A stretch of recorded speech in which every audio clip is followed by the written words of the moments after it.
Back in the distant year of 1934 in the scorching deserts of the Middle East, a steel colossus took on the relentless task of transporting dozens of passengers between the cities of Damascus and Baghdad.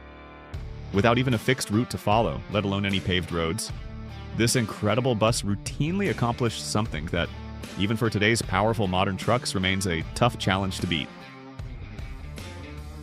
Stay with us and discover how two brothers from New Zealand not only made this feat possible, but also ensured a first-class journey for their passengers, even with air conditioning in the midst of a harsh desert. To understand this story, we first need to meet Norman and Gerald Nairn, two brothers born in Blenheim, New Zealand. Their father, a well-known doctor, was one of the first men in New Zealand to own a car in the early 1900s, and he was the main inspiration behind the brothers' passion for motor vehicles. When World War I broke out, both brothers enlisted in the army to fight on the British side, specifically in the Middle East. This experience allowed them to gain a deep understanding of the region's geography and unique challenges, something that would prove immensely useful later on. After the war ended and they returned to their homeland, they launched a business selling military vehicles in New Zealand, though unfortunately it didn't succeed. Combining these experiences, Norman and Gerald planned to return to the Middle East, but this time with the aim of establishing a commercial route originally proposed between Beirut, now in Lebanon, and Haifa in modern-day Israel. To accomplish this, they used the military vehicles they hadn't been able to sell back home, given how difficult it would have been for regular commercial vehicles to survive such extreme travel conditions. Upon arrival, they faced their first major obstacle: hostility from some of the small local transport operators working in the area. In order to avoid conflict, the New Zealanders decided to focus solely on transporting mail and special packages. Their hard work in the deserts of Western Asia earned them a significant opportunity in 1923, when the British consulate in Damascus asked them to organize a regular route to the city of Baghdad, Iraq. It's worth noting that at the time, both Syria and Lebanon were under French administration, while Iraq was controlled by Great Britain. This new challenge meant not only taking responsibility for a highly important route, but also overcoming an extremely difficult journey that involved crossing the Syrian desert. The distance between these cities was approximately 550 miles, or about 900 kilometers. Depending on the chosen route and the cargo being transported, these journeys could take several weeks to complete, especially when carrying complex loads, such as mail. This request came about because the plans to build a railway had been suspended, making it necessary to find a fast, viable, and effective alternative for transportation. After conducting a series of trials, completing at least 6 trips using various commercial vehicles from brands such as Buick, Oldsmobile, and Lancia, the brothers discovered that the Cadillac Type 63 was the best model for the task. In addition to being durable, it could deliver good speed without the risk of overheating. Their idea was so well received by the French authorities that they agreed to provide them with gold to pay the desert tribes, ensuring safe passage. By October 1923, under the name Nairn Transport Company, they formally began operations with a fleet of 6 Cadillac Type 63 vehicles. These were modified with large fuel tanks.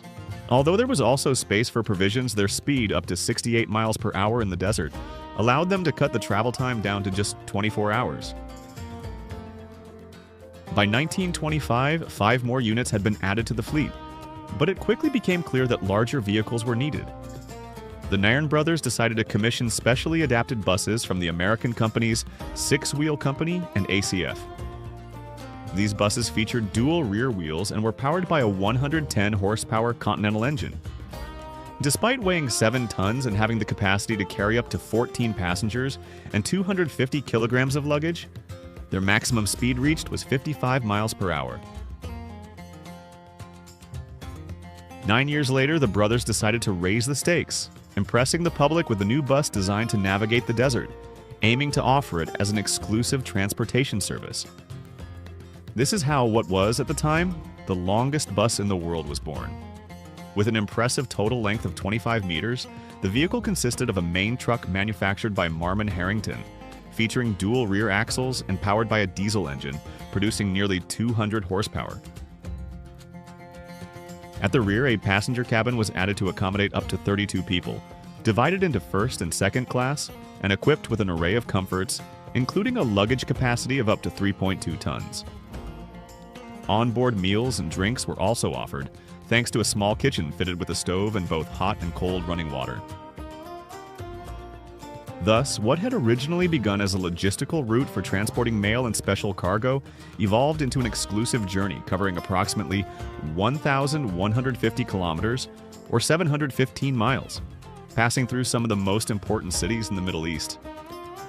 It's worth noting that the trip was made at a speed of no more than 80 kilometers per hour or 50 miles per hour. The bus itself became an unprecedented feat of engineering, with truly remarkable durability and the ability to offer unmatched comfort. On top of that, it was fully sealed to prevent any dust from entering the cabin, a vital feature for its desert crossing mission. This led to the introduction of two more buses in 1937, built under the same concept of luxury and exclusivity, but significantly improved in many aspects. These new units were custom-built, following the same principle of a truck with a passenger trailer. Unlike earlier models, these were constructed and adapted more locally, mainly by the Nairn mechanics. One of the most remarkable features was the implementation of an air conditioning system, which had been invented sometime earlier but had never before been installed in a vehicle of this kind.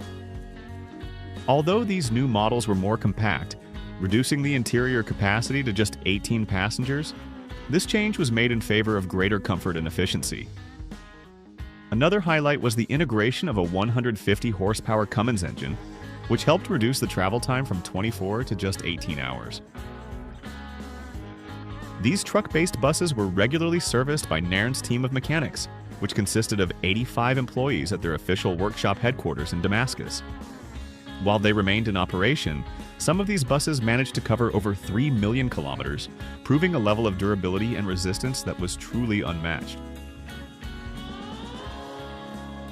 Despite becoming one of the most popular and impressive transport services of the era, and even by today's standards, everything came to an end in 1958, when the route ceased to be operable due to the drastic political changes in the region. This also ultimately marked the end of the New Zealand Brothers business, as they sold their company in 1959. Curiously, the highway that now connects Baghdad with Damascus still follows almost exactly the same route that Nairn once used. Although this incredible story is becoming less well known over time, the legacy of the incredible and practically indestructible longest buses in the world, which offered an apparently impossible route through the desert, has become a legend well worth telling.